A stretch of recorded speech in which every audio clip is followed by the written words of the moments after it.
And then I'm going to make you the host. And then,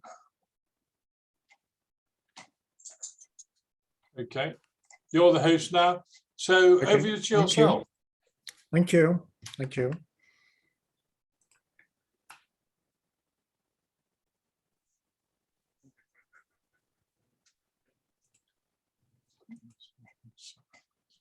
Sorry, just give me a minute to get the screen, this on. No, of course. No, absolutely no problem at all.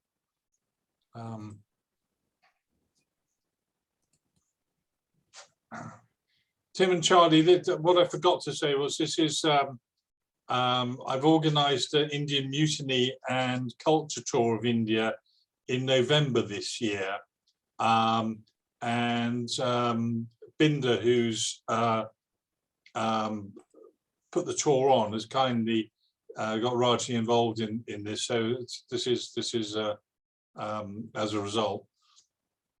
I've also got some connections with India, so I'm really looking forward to this talk. Yeah, I think most of us have. Yeah, exactly. I had a grandfather. I'm not aware in of India anybody doing battlefield tours in India, so that's Yeah. extraordinary. Yeah. Yes. I've big had for you, a James. judge in the family and a soldier, both in India at various times. So. Well, this is unusual because given the fact that from what they say that practically 1 in 3 British families has an India connection. So one would think that there would be greater interest in this part of things. Yeah, I think I think as Jamie says, quite a lot of people have asked for it to be recorded, but no, very interesting. Okay, now to get going, first of all, to just tell you where I am. I am parked in a town called Shimla, which is in the lower hills of the Western Himalaya, and at one point of time was the summer capital of British India. And 1/5 of the human race was ruled for about a century from this little village up on a hilltop, separated from the rest of the world by 2 telegraph lines and 1 mountain path. That's of course changed. Now coming into straight away into the East India Company and the Raj. For one, the word Raj is also a bit of a misnomer, and the translation of the word Raj is to rule, or it's to rule or ruling. The word which was used while the British were here in India was Sarkar, government or governance. The word Raj really became far more popular after the British had left India and was really not very much in use while they were here. Its popularity increased considerably in the 50s and the early 60s, thanks largely, I think, to television and to some popular novels set in that period. Again, the story of the East India Company. Do forgive me if I end up sounding pedantic and repeating things which you already know, but I also have this in mind that there's an audience who is going to be listening to this, the recorded version of this. The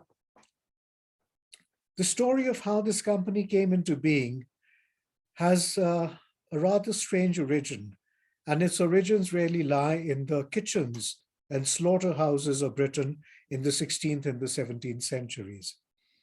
In the absence of adequate fodder to feed cattle through the winter months, most of the cattle was slaughtered in the early winter months, and the meat was then put into cellars. It would be slashed, salted, preserved, soaked in vinegar, biltong, and jerky with the different forms which it had. Now that piece of meat, which would have been prepared perhaps in early November, by the time we go up to March, one can well imagine in what condition it would be. It's the rediscovery of the black pepper and the belief that the black pepper would preserve that meat that triggered off a mass movement of traders towards the East, looking for spices that would preserve and flavor the meat back here in Britain. The Trade, in a manner of speaking, existed centuries before this, and there is also evidence of early trade between the Romans and between India in the early years with the turning of the before the Common Era and the Common Era. On the first day of 1600, this group of 36 merchants from London, they received the royal charter to start trading with the East. This was perhaps the first corporation as we understand corporations to be today, a board of directors and shareholders. Something called the Muscovy Company had existed before this, but had folded by the time the East India Company comes into being. Yesterday, James was mentioning that it would be a good idea if I spoke a little bit about what India was like before the British came in. This is going to take more than a little word. It's going to take far more than just a word. For one is that there is a bit of a misnomer that the British unified India administratively. Not really.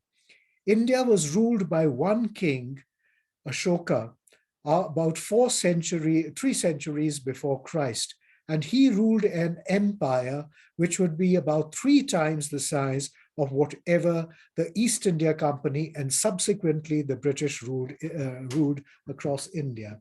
And here again, we have this tendency to look at British presence in India as an unbroken line. It isn't really. The first part is a company, a corporation out for profit, which rules a country.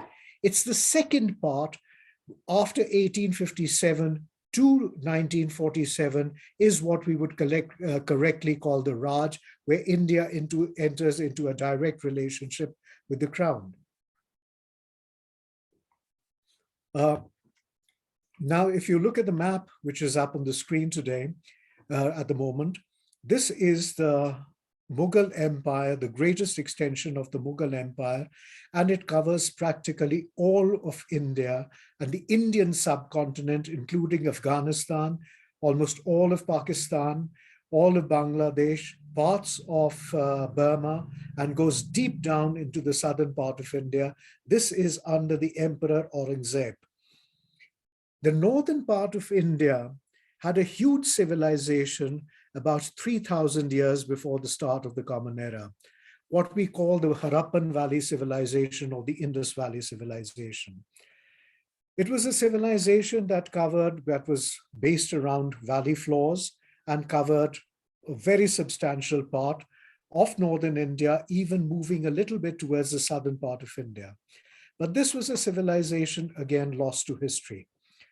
It's the building of the Indian railways that started revealing these, when the deep digging started taking place, that started revealing these large amounts of brick which started emerging in the diggings. Suddenly everything was stopped and the Archaeological Survey of India stepped in. That is when they discovered 2 of these big cities, Mohenjo-daro and Harappa. We do not know what the original names of the cities were. The word Mohenjo-daro means mound of the dead, and Harappa was a small village close to that area. In these cities are granaries, citadels, drainage systems, a primitive form of a WC. There are ports which go down into the eastern seaboard of India. Now, at roughly about 2,000 years before the Common Era, we find the civilization dying out. The early belief was that the Aryan people, which thanks to Hitler ended up getting a rather bad name, but they were simply a racial group out of Asia Minor. One group moved west and became the ancestors of much of today's Germanic people. One branch moved south and east and became the ancestors of much of today's Persian and North Indian people. In fact, the group of languages is also the same, and it's collectively referred to as the Indo-Germanic or the Indo-European group of languages. So German and the ancient Indian language of Sanskrit have the same root. Now, it was felt that with the Aryans moving into India through the two northern passes, the Bolan Pass and the Khyber Pass, that they invaded India and displaced the civilization. Today, fresh excavations have tell us that this civilization, the Harappan Valley civilization, the Indus Valley civilization, was already in a decline. It was dying due to natural causes, climate change, where it has always been with us, and it was year after year of drought, the rivers drying up and changing course, which was gradually ending this civilization. This is then supplanted by the Aryan people, who bring much of the primitive form of Hinduism, which we see even in India today. Now, through these two passes, the Khyber and especially and to a smaller extent the Bolan, most of these invasions start coming into India through the northwest. The Huns, the Kushans, the Afghans, the Mongols, the Huns, wave after wave of invasion starts coming into India. The interesting thing is that almost all these invaders made India their home, and the Mughals, which is a distortion of the word Mongol, were the ones who really established a vast empire across India.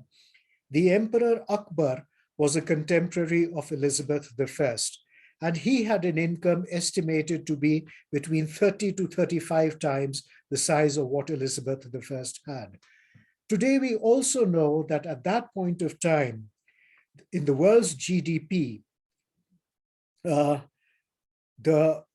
of Western Europe had a GDP of roughly 30%, India had a GDP of roughly 30%, and China had a GDP of roughly 30%. Again, in Western Europe, it's that point of time when Britain, France, and Germany are not the wealthy countries. It is Spain and Portugal which have the money, and which gradually starts changing. Another interesting thing that comes out is that all the people who came to India settled down in India. Every invader who came by sea, the Dutch, the French, the British, they all left.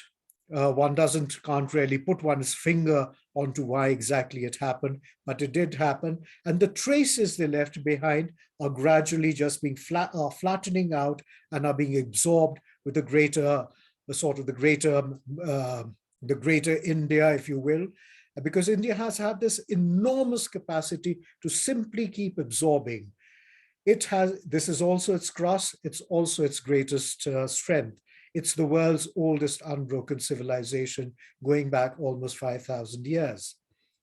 Now, when the East India Company, somewhere along the line, it started almost imperceptibly merging with the crown, and the interests of the crown and the East India Company became almost inseparable. Now, when the early men, the Messrs. Hawking and Roe, arrived in the court of the Mughal Emperor Jahangir, they were welcomed. They came with gifts, they came with new ideas, they were welcomed, and they were given a small trading post. This is, of course, a Dutch trading post. They set up these, what were called factories. These factories didn't manufacture anything, but were located on the periphery of India's coastline. And these were fortified little establishments where the traders lived, where they traded, and from where they sent out their goods. Starting from tiny little settlements, the great cities, the great coastal cities of Mumbai, earlier Bombay, Chennai, earlier Madras, Kolkata, earlier Calcutta, began settling down. Now we come into the settling in, so to say, and how the East India Company starts shooing itself into India. Within a few decades of the East India Company arriving in India, the immensely powerful Mughal Empire had started disintegrating. Fratricide, patricide, you name it, it was all happening. There was one very basic reason for that. The Mughals had no system of primogeniture. It was not necessarily the eldest son who would come to the throne. Theoretically, it was meant to be that the most capable son would come to the throne, but in practice, it rarely worked because every brother thought he was more capable than the next. The result was numerous civil wars started taking place right across the Mughal Empire. For example, the Emperor Aurangzeb, who I mentioned a few moments ago, when the Indian Empire under the Mughals reached its largest territorial expansion, he killed 3 of his brothers and one, Dara Shikoh. He dragged him through the streets of Delhi till he died. Now, as a result of that, Aurangzeb is the last great king, so to say, of the Mughal lineage. After that, the empire just starts fragmenting. The governors start becoming more powerful than the king himself. Tiny little empires or tiny little kingdoms start becoming larger and larger. In the central part of the map in front of you, the Marathas start expanding. They are become a direct threat to the Mughal Empire. They go through Delhi. The Mughal king becomes a pensioner of the Marathas, of the Maratha Empire. And the East India Company really settled in only after what were called the Maratha Wars. The first and the second Maratha Wars ended is when some sort of stability came for the East India Company. Now, here is where the company starts finding a remarkable opportunity for itself.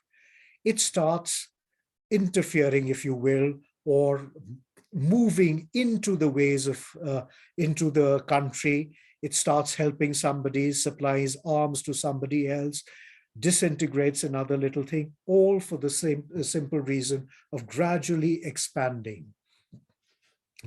It was Clive, Robert Clive, who for some strange reason used to be referred to as Clive of India in the early history books.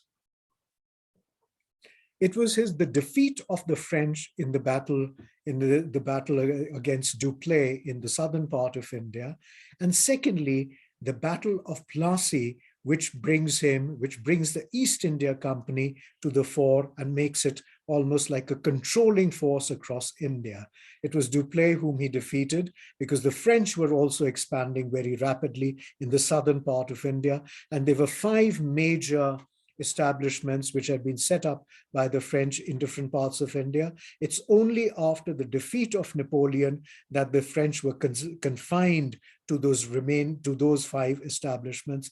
Like, for example, one of these is fairly well known even today, the town of Puducherry, or Pondicherry as it was earlier called.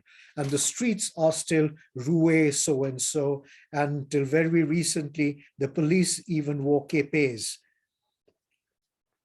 But the big change comes after the Battle of Buxar in 1765. After the Battle of Buxar, the beleaguered Mughal Emperor Shah Alam II signs away his independence in turn for security to Robert Clive. Clive receives the right to collect the Divani of Bengal, or the right to collect taxes in the Greater Bengal area, which is more or less the eastern part of India. Now, the big shift starts taking place for the company. It is taxes and not trade that become the main course, that become the main source of money for the East India Company. To give you an idea of the kind of money which was being generated, Clive went back to England with £1 million for the king and £250,000 for himself. He expected a grand welcome and a great welcome when he returned to England. That welcome was not forthcoming. Everybody was happy to take his money, but after the great recognition Clive expected, it really wasn't there. And the man, he finally committed suicide by slitting his own throat. The other thing which happened was, at this point of time, within the East India Company, with this newfound wealth which was being generated in India, like, for example, with the Governor General Warren Hastings, who was a trial of impeachment took place in Parliament against him. The reformer Edmund Burke referred to the East India Company as this evil pestilence on the face of our planet. With this newfound money which started coming in, the nabobs, as they ended up being called, moved out of India with immense fortunes. Of the many words that have gone from India to the English language, one of the first words to go was the word loot. This is what these men had come to do. It was said that these young men come to shake the pagoda tree. The pagoda was a small gold coin, and they returned with these immense fortunes. Whenever Parliament tried to clip the wings of this increasingly powerful company, all those measures came to naught for one simple reason, that the Crown and an overwhelming number of parliamentarians had an interest in the company. With the newfound money which these men made in India, they returned to Britain and steadily started purchasing the rotten boroughs. Those rotten boroughs gave them a platform to move into Parliament. This is, of course, a caricature of Clive with all the money which is made in India and which he's brought back. To give you an example of how the system, one could call it a system, worked, Thomas Pitt came to India as the governor of Madras, made an immense fortune for himself, including the Pitt diamond, which is now a part of the French crown jewels, which he carried back and was able to sell for a substantial price. He was the not too distant ancestor of William Pitt the Elder and William Pitt the Younger. And William Pitt the Younger, along with Arthur, is it Arthur or is it Richard, with one of the Wellesley brothers, one was the general and the other was the Governor General of India. They were the ones who aggressively moved into the expansion of British rule in India. And this is straight after the end of the loss of the American colonies. But if we take our judgments and our hindsight and our holier than thou attitude of today and just put it aside for a moment, there has perhaps been no company, no corporation more successful before and since as the East India Company. At no point of time did it employ more than 40 people in its offices in London. It was 40 people who were running a country, an army and an administrative service of roughly about 100,000 men in India. It was an extraordinarily efficient and, if you will, a fairly ruthless machine which was targeted to one thing, profit. One of those things which generated a very substantial amount of money for India, for Britain, was opium. As the Chinese historian Wan Chung said, very simplistically though I may say, that Britain got tea, China got opium, India got colonialism. It was the sale of Indian opium to China which generated much of the bullion which paid for several wars which were taking place across Europe. One war which was almost entirely funded by the opium trade was the second phase of the Napoleonic Wars across Europe. This was an opium factory, and this was an opium stacking house. And when the opium fleet would sail down the river Hooghly, heading to the boats, to the ships in the harbor of Calcutta, it would be preceded by gunboats and by drummer boats, clear the way the opium fleet is sailing down. Now, interestingly enough, barring the occasional once-off, the opium was never carried to China by the East India Company's ships. It was manufactured and controlled by the East India Company, but was actually delivered into China by privateers and by private businessmen, many of whom were Indians. Now, this is how the map starts shaping up and the greater consolidation starts taking place of the British within India. the last 2 or 3 major states, independent states of India, the kingdom of Awadh, with its capital at Lucknow that lay east of the capital of Delhi, and the last great independent Indian state, the Punjab, were absorbed by Lord Dalhousie. Lord Dalhousie, if you would like to use that pronunciation. It's very easy for us now to sort of like look back in all those years and pronounce judgment. At one point of time, colonialism was this wonderful thing, Britain's great civilizing mission across the world. Today, how awful, how shameful, how exploitative. But if we go through due process, which would take any one of us to similar, if not identical conclusions, if we just go for the information which is available to us and much of the scholarship which is now coming out, especially in the last 10 to 15 years, much of it which is coming out from Great Britain, it's really much of this is a shade of gray. There is very little in just stark black and white. Lord Dalhousie is often remembered in India for precipitating the great uprising of 1857, or the Mutiny as it was referred to earlier, and as some historians of today prefer to call it the First War of Indian Independence, which I think has more of patriotism than historical sense.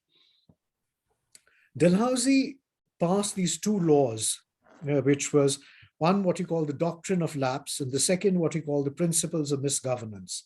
Under the doctrine of lapse, an Indian princely state, which did not have a natural heir, would lapse to the paramount power, being the East India Company. Under the doctrine of, under the principles of misgovernance, the Governor General in council could decide that a particular princely state is misgoverned and take it over, as happened with the state of Awadh and with the state of Jhansi. What we do not really remember Dalhousie for is, in today's terms, we would perhaps call him a communications man. The railway system, the postal system, the telegraph system were all started by this man. This is the last great Indian emperor, Ranjit Singh, whose son, Dalip Singh, finally died in England and was persuaded to gift the Kohinoor diamond to Queen Victoria. This was the last emperor of Awadh, whose interest was more in pigeons, in chess, and in poetry than in governing. The last Mughal emperor, Bahadur Shah Zafar, was exiled and sent to Rangoon, where he died. And there is a little poignancy on the lines on his grave, which is there. How unfortunate is Zafar that he could not even get 2 yards in the land of his beloved. Now, when we come to the great uprising of 1857, this is what the map of India looks like. The pinkish areas are the British-controlled territories. The yellowish areas are the ones which are closer allies of the British. The Nizam of Hyderabad, or the Nizam as is pronounced in Britain, the world's richest man, controlled an area roughly about the size of England and Wales. And he was the Nizam. He was a prime minister. He was not a prime minister, like he was sent down to the south as a viceroy by the Mughal emperors and ended up becoming more powerful than the king himself. At the Great Uprising, it is the Great Uprising of 1857, which is a major turning point of this period in Indian history, where the sepoys or soldiers of the Indian army rise up in rebellion against the British officers. In areas, it had widespread public support. In other areas, it had none. These are the remains of the Lucknow Residency, which went through this enormous siege. And this was the only place in the world where the Union Jack was never lowered. It flew 24 hours a day, 24 hours, not day, but 24 hours through the day and through the night. as a mark of tribute to the men who died here. This also led to a major looting spree right across that. The world's largest palace complex, the Kaiser Bagh of Lucknow, was completely demolished, which was larger than Versailles. And then Versailles, of course, took over as the largest palace complex. This is Lady Canning, the wife of the Viceroy, Lord Canning, who was the Viceroy at the time of the Great Uprising, and who tried to placate and try to smoothen all the troubled waters after the Great Uprising. And this is now the Queen's Proclamation of November 1857, which takes place in Calcutta, where the Queen, where now the powers of the East India Company are abrogated and transferred to the Crown, which functions through a Secretary of State for India. And this is now the period, correctly speaking, if we were to use the word Raj, this is the period of the Raj. The Queen Victoria in 1877 then takes on the title of Empress of India, and the title continues till India's independence, when King George is referred to as the King Emperor of India. Queen Victoria is, of course, her great love of India, though having never set foot on the country, and this relationship with Abdul Karim has been the subject of much speculation in recent times, but there seems to be very little in terms of, except for some sort of salacious gossip, there's nothing very much to it, except that she learned certain Indian ways and languages from him. Now we come to look at the map of the British Empire, high noon of empire, the closing years of the 19th century. If we were to really go back several centuries,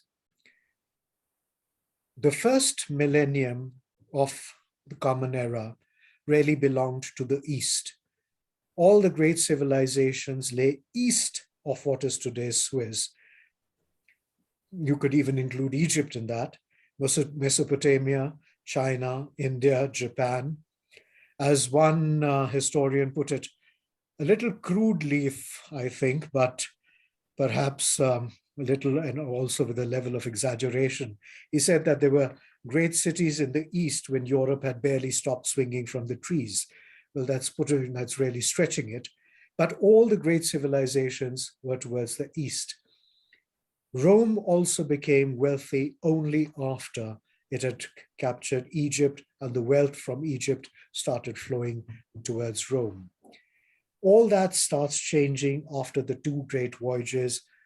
Vasco da Gama finding the sea route to India, Christopher Columbus starts finding the New World. Now the focus shifts to Europe, and the 19th century quite literally belongs to England and to Britain. But of the colonies, which are there on the map in pink, the people who went out from Britain to Canada, to Australia, to New Zealand, ended up becoming Canadians or Australians or New Zealanders. The ones who came to India never became Indians. India, for one, had a strong opposing civilization. There was a large population. There was also the basic fact that India had money. India was transferring money to the Crown or to Britain. The other two, like especially Australia and Canada, with the vast open spaces, were there for farming, were there to be settled, were there to create a new home, as it were. And in this, the perception of Britain in its own perception of the world is also remarkable. This map perhaps shows that in so many ways. It's not the map, it's the border. Assorted natives in various shades of dress and undress, Britannia sitting astride the globe, Neptune holding it up, and the three words on top, freedom, federation, not really. For the colonies, these were not really words that operated. In later years, it was the Indian nationalists who used these very words that we find freedom, we find justice, we find law in Britain. Where is it in the colonies? Both two major freedom fighters of India, Pandit Nehru, Jawaharlal Nehru, and Gandhi, were both educated in England. As we move on through the years and come into the 20th century, this is what the map of India starts looking like. It's still a patchwork. There is no geographical contiguity of the British Empire. There are pieces of 565 semi-independent princely states scattered right across the Indian subcontinent. And when we come to the partition of India, this is what the map of India looks like. And across the western part of India, this is partition taking place with the broad line running across. This is the country now being partitioned. Pakistan, West Pakistan and East Pakistan, today's Bangladesh, which were created in 1947. Let's move to another little thing. Administration under the British, especially under the Indian Civil Service, the ICS, or as they were sometimes called, the Heaven-born. At no point of time were there more than about 10,000 civil servants which ruled India. When we come close to India's independence, the figure drops down to roughly about 6,000, of which roughly about half are Indians and half are British nationals. The critical, the crucial subjects,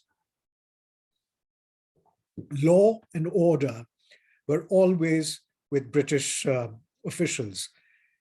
It was a highly capable, extremely efficient, and a very honest band of administrators. Right across India, from the peasants, they would be referred to my Bap. You are my father and my mother. You are the one who's going to sort everything out to me. And very often they did. They would go on these tours into remote areas, pass judgments that would change lives. But as I mentioned, it was a highly dedicated and a highly capable band of men. The other aspect which was there are the Indian princes, the more than colorful Indian princes at the time of India's independence, roughly about 565 of them. And many of them supplied soldiers to the Indian Army, the British Indian Army, including during the Second World War, three major Indian states supplied soldiers, especially for the Mesopotamian campaign. And these were Hyderabad, Bikaner, and Jodhpur. And in the Haifa campaign, they were very prominent in that. And right across, moving across towards the northwest, very often it was the Indian soldier who did the actual fighting. These are soldiers of the First World War, Indian soldiers serving in Europe.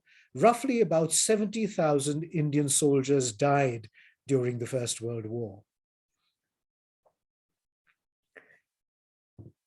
And this is a very typical Indian scene of an elephant carrying fuel to be lowered to refuel an aircraft. The other thing which shaped India under the British was the building of the railways. Starting from 1851, where a short stretch of railway track between the city of Mumbai and a suburb called Thane was built. Between that point of time to the year 1900, roughly about 25,000 miles of railway track spanned the Indian subcontinent. It was different from the standard gauge of Britain, which is, I think, 4 feet 8 3/4 of an inch. The Indian standard, the Indian broad gauge, was 5 feet 6 inches. After the Great Uprising of 1857, no Indian prince was permitted to have a broad gauge railway line in his princely state. He could either have a meter gauge or a narrow gauge line. The reason was very simple, that in the event of a mutiny again, no Indian prince could lock his trains with his troops onto the grid of British India, while the British Indian troops could move swiftly across the country to take whatever action needed to be taken wherever. This is one of those famous loops along the Darjeeling Railway. This is again how the trains completely changed the shape of India. And the little stations that still remain right across the country. The Indian princes had an enormous role to play in propping up British presence in India. After the collapse of the Mughal Empire, several other smaller princes emerged, and many of them became extremely wealthy and extremely powerful. For example, when the state of Awadh, which was taken over after the great uprising of 1857, Oudh, as it was written earlier, O-U-D-H, that was fragmented and was gifted to various smaller princes of the Punjab area who had helped the British suppress the great uprising of 1857. Now, the traditional relationship between an Indian prince and his subjects altered. In the traditional relationship, an Indian prince was really dependent on his subjects for his position, and it was almost like a contractual relationship which he had with his subjects. You keep me in power, I look after you. Now that equation altered because there was somebody above the Indian prince, the British rule, or which was normally enforced through what was called the resident, who would be stationed within every single major princely court across India. This is the Begum of Bhopal, one of the most progressive rulers of India at that point of time. This is a gathering of British ladies and the Viceroy's wife with the Begum of Bhopal. And this is one of the most flamboyant princes of India, Maharaja Bhupinder Singh of Patiala. Well, I leave it at saying he was one of the most flamboyant, and I won't add anything more. And then there was the extremely physically strong Nizam of Hyderabad, Sir Mehboob Ali Khan, who was at one point of time the world's richest man. And the family fortune, unfortunately, was squandered away when one of his descendants moved to Australia and ran this immense family fortune to the ground by trying to run a sheep farm. One of the civil servants, am I taking too long, James? Should I start wrapping up? Okay. No, carry on. It's brilliant, absolutely brilliant. Well, thank you.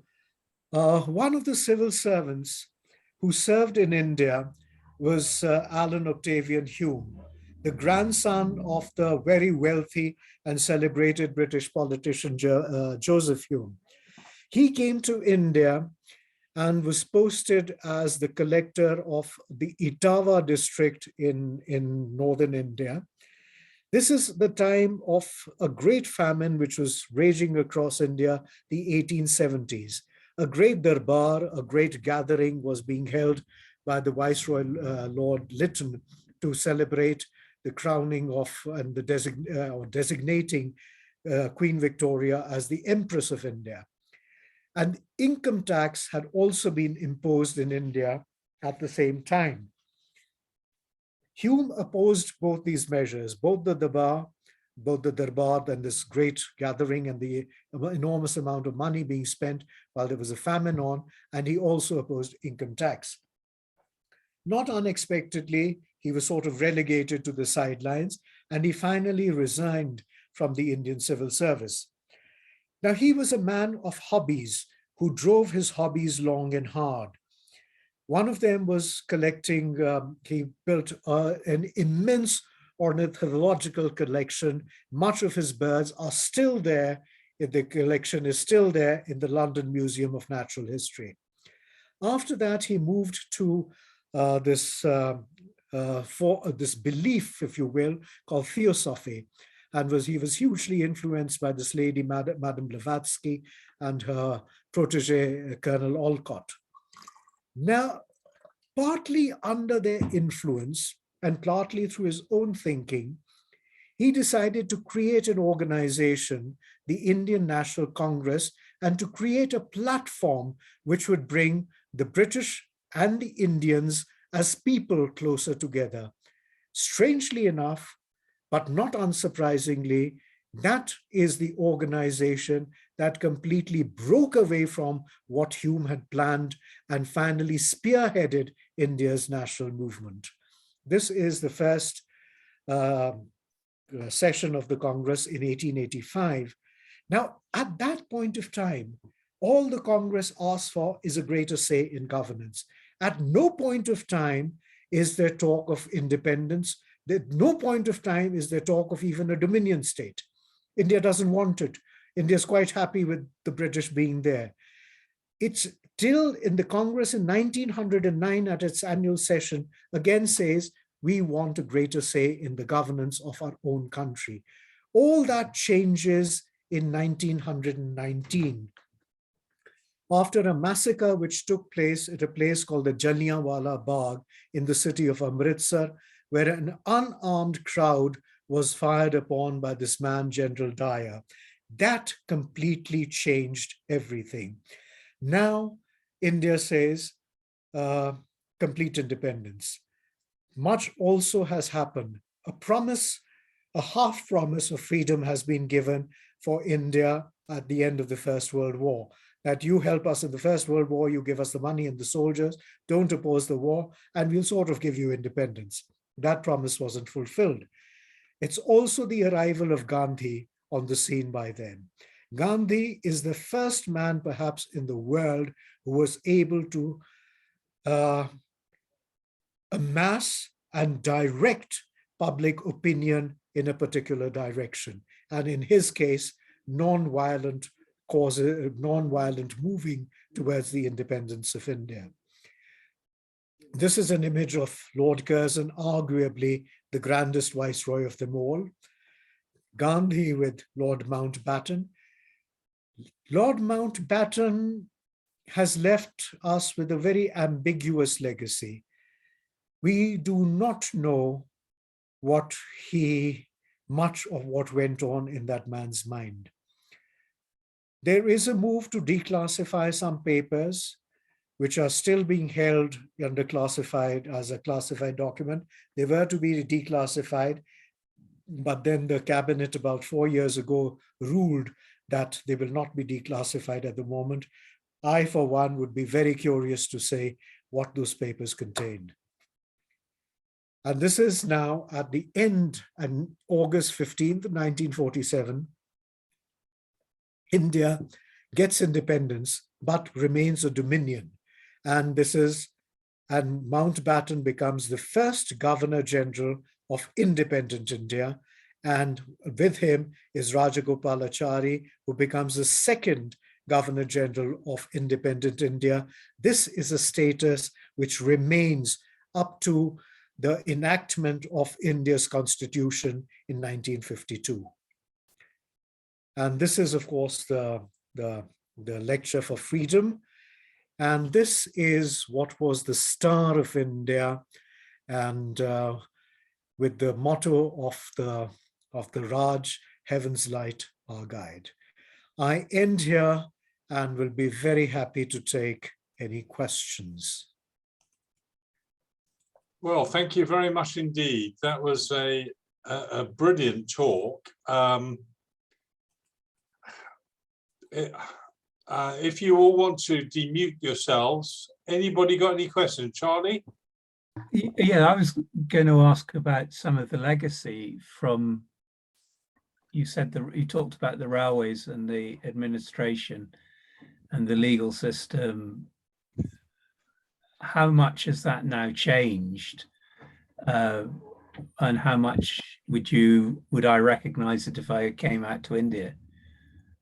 You'd recognize a fair bit of the administrative system, because India is rather famous for its red tape, which we are told is a legacy from those years. And that having been said, English is still used as a language in most people, and you'll find that most Indians are bilingual, if not trilingual. and English is still used as a language. Many of the laws, the core of the laws which still stem from the old criminal procedure codes and all that which were enacted during British India. But much of that, needless to say, has been altered.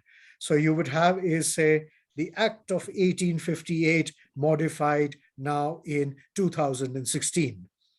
So many of these systems still remain.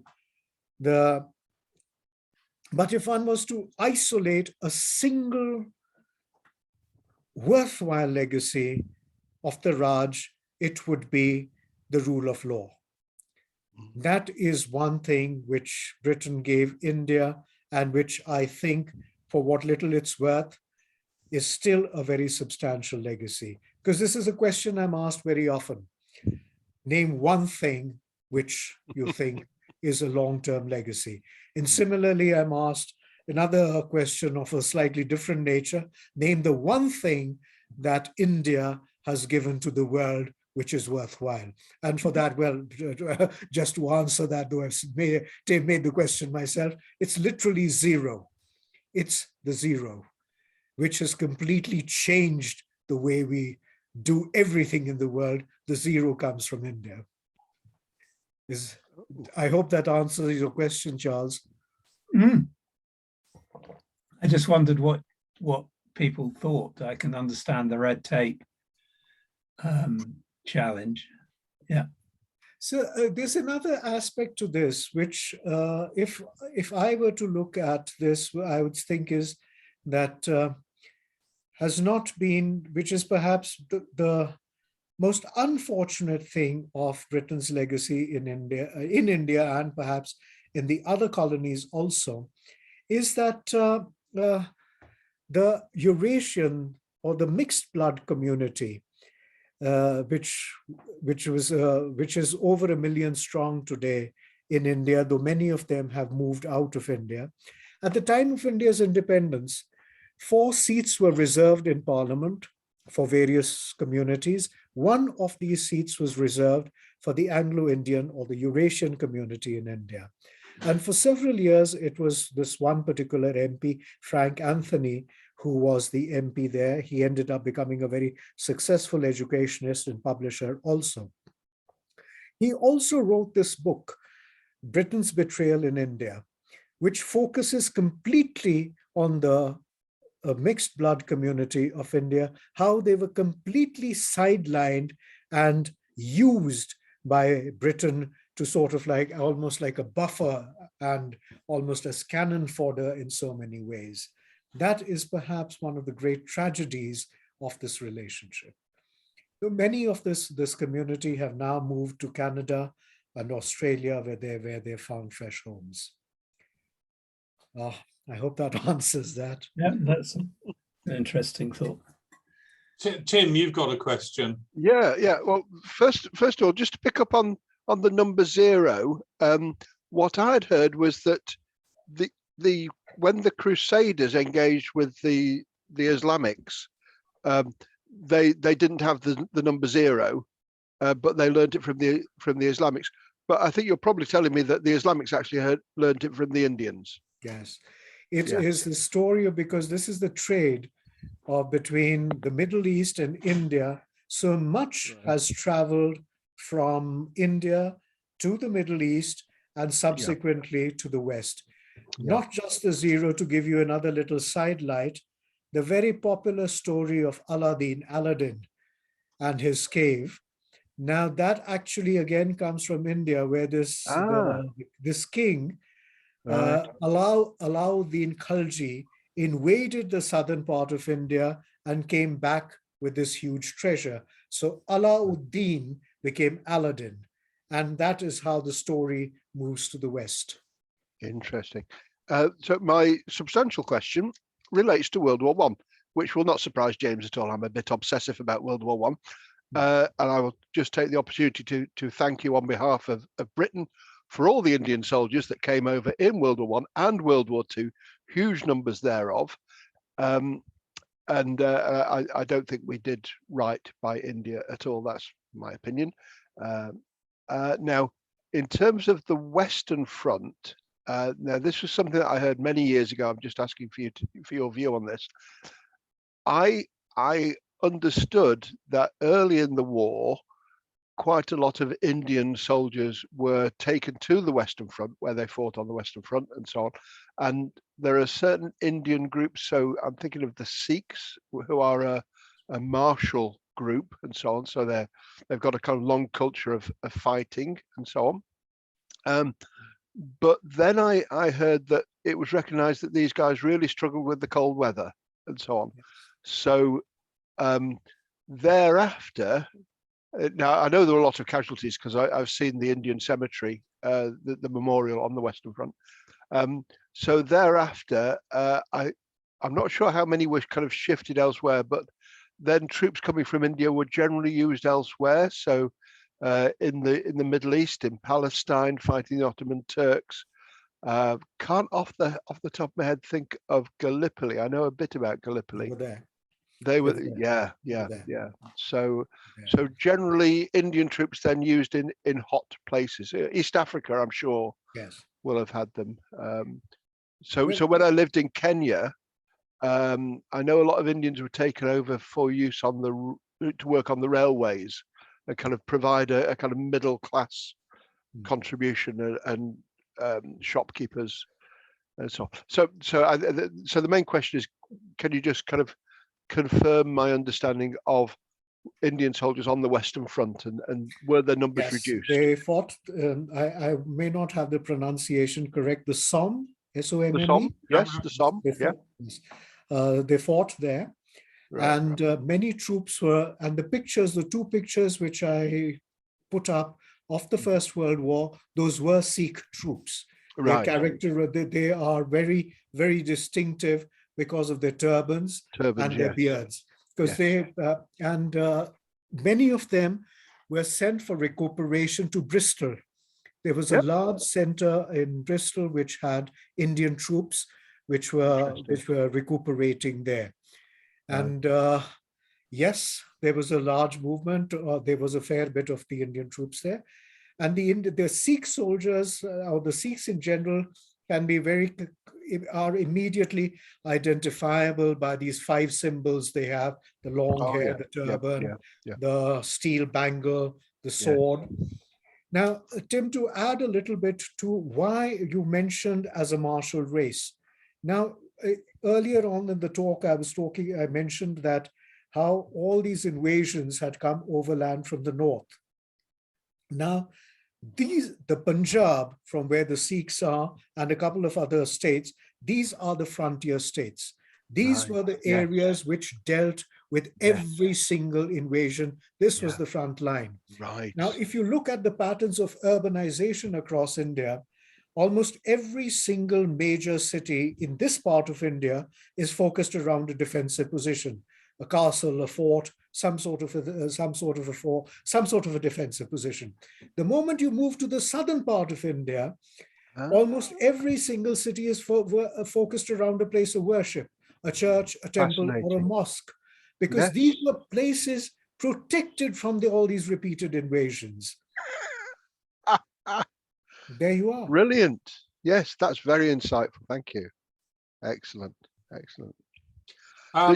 Raaja, you've put so much in this. I'm looking forward to James sharing the YouTube video so I can watch this all through again, because there's so much to absorb. No, it's excellent. Thank you. It's a huge subject. I mean, you know, you can't do it in an hour, which has come over very strongly.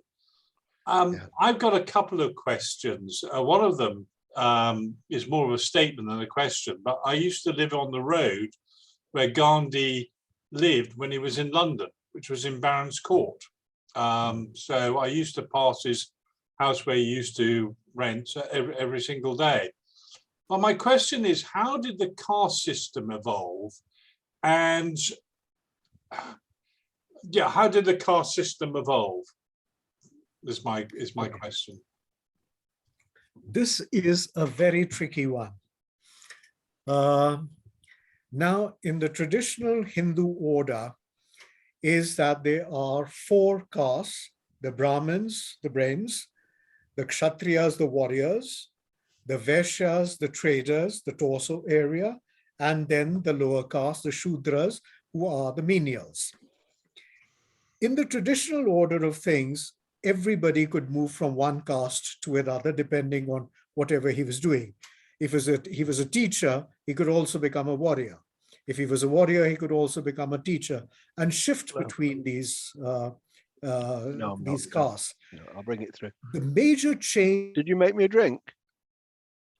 Oh, sorry. starts happening is after the Muslim invasions or the Turco-Persian invasions start taking place in India. Suddenly, it's almost like you start stiffening your back, and you're not stiffening your back in a positive way. You're almost stiffening your back in a manner which you're bound to lose. So they start tightly controlling themselves, closing their borders within themselves and within the communities.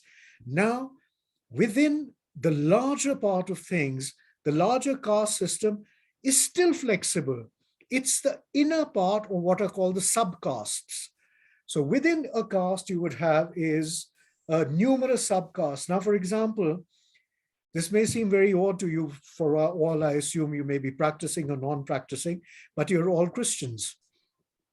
In India, now, depending on from where you've converted to Christianity, you will still be discriminated against. The board is not flat.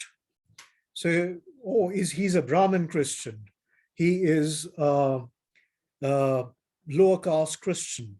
He is a rice Christian. The rice Christians is this phrase which is used for people who've converted for monetary gain. Now, this caste system, interestingly enough, found resonance with the British when they came to India because it very closely paralleled the established class system in Britain. So the British in India started, okay, this is the man who we need to talk to. We do not need to talk to so-and-so. So within that, the hierarchy sort of even continued strengthening. In post-independence India, one would think that democracy would weaken the caste system. It hasn't. It strengthened the caste system. I am from your caste, you vote for me, I look after you. And so it's become a very, very strange thing. Like, for example, like now, the community, if you will, which I come from, were originally warriors. We were in the Punjab. We were what were called we were these tribes which about 1,000 years ago, which inhabited what are called the Great Salt Ranges, and were again on the front line of numerous invasions. As the invasion started decreasing, as a community, we started moving towards farming and towards trading. When the British captured Punjab, almost en masse, this community moved into the new professions which were opening up. The lawyers, the teachers, the engineers, all those new professions which were opening up, and did it rather well for themselves. And now, while we may claim to be warriors, but the rest of the world does not necessarily think that. And even within religions, like the Sikhs have no caste, so to say. But like I am married to a Sikh, which is relatively unusual, because the Sikhs really developed was as a sword arm for the Hindus to protect them against the presence of, say, forcible conversions and all that which was taking place in the Middle Ages. To an extent, that may answer your question, but this is such a tricky one. I could go on this forever. Well, I think what you're trying to say is that it's a religious type order, which the British used because they had a class system of their own, or caste system, a class system. But what I can't understand is why it's still going on today. I can understand why the British used it, and I can understand the religious significance of it, but I can't understand why it's still, I mean, I suppose the British caste system is still around, so I'm probably talking rubbish as usual, but it seems very defining in India where it's becoming less and less, even with democracy. The class system in the UK is not nearly as bad as it was, say, in the 20s or 30s or Victorian era. James, you are quite, what you're reading is absolutely correct in this. It is a religious thing. And as I mentioned, that democracy has, strangely enough, has strengthened caste. Because there is this thing, like, as I said, that you vote for me and I look after you. So you have what we call in India the vote banks. And the caste vote bank is perhaps the strongest vote bank. Within the urban areas, it's weakened. If you look at it, there was the thing what was called untouchability. That a person who was considered to be an untouchable, even if his shadow fell on a higher caste person, he was considered to have been defiled, and he would have to go through ritual bathing. And in some parts of India, depending on who the upper caste person was and from which level did the lower caste person came, this sounds horrible, you were entitled to whip him if he came in your path. It was as horrible as that. Now all that has gone. Right. That has all that has gone. And if I were to use a derogatory word for, say, what one would call a lower caste system, if I was to use a derogatory word and mention the fact of a caste to him, it is a cognizable and a punishable offense under Indian law. Yeah. So some parts of it have weakened, but the broad outline, the broader parameters are still there. Yeah. Okay. Yeah. Thank you. My other question is more about the opium. So, which I didn't know. I didn't know the Napoleonic Wars, or the second half of the Napoleonic Wars, was funded by the opium trade. Was opium legal in those days, or was it an illegal drug? Now, there was what was called the Narcotics Bureau of the Indian government. And one of the major reasons of the famines which took place was that farmers were forced to grow what were called these cash crops, opium and indigo. Again, it was Indian indigo which dyed the uniforms of the Royal Navy, especially after the naval reforms of the 1830s. Opium was the other crop which came up. Opium had been in use in India, the way it has been in use for years and years, practically all across the world. But the thing was, opium was not really consumed in India. It was consumed in China. It was used here, but it was the real money was generated out of China under the pretext of free trade. And the opium wars, the first and the second opium wars, the Boxer Rebellion, were all a result of the East India Company pushing the sale of opium into China. It was controlled. There was a tax on opium, and it did provide a very substantial portion of revenue to the government of India. So these were crops which, like say, if you had, say, a tax today on tobacco or on alcohol, this was something more or less the same. Thank you for that. Can I just ask very quickly, because I'm going to have to go very soon. I'd understood that opium was grown in Afghanistan, so it's probably Afghanistan and more widely in India as well. And the British were very keen that the locals shouldn't consume the opium. It wasn't for their use. They were just to grow it, and it was going to be exported to China, as you said. But are you saying, Raaja, that opium was grown quite widely across India, or Yes, mostly in the north, mostly in hill places? All over the country, all over the country. And Afghanistan, if you read some of the accounts which are brought back by soldiers who have recently served in Afghanistan, who dealt with the warlords. They Oh, yeah. still talk about the opium trade in Afghanistan. They say that we just quietly turn our heads and we look the other way because it's Yeah. still there in Afghanistan. I And- met a soldier recently who said it's all over the damn place. It's There you all go. over. There you go. Mm. And so there's this nexus of the drugs and opium, the drugs and arms thing. It's, well, that's a separate subject for another day.